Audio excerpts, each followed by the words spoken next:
Bonjour and welcome everyone. Bonjour and welcome to a new French pronunciation video. Today we will learn how to say correctly the name of this super famous French striker that plays for Real Madrid.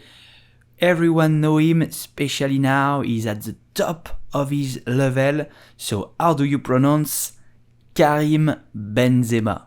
You will say Karim Benzema. Karim Benzema. Karim Benzema.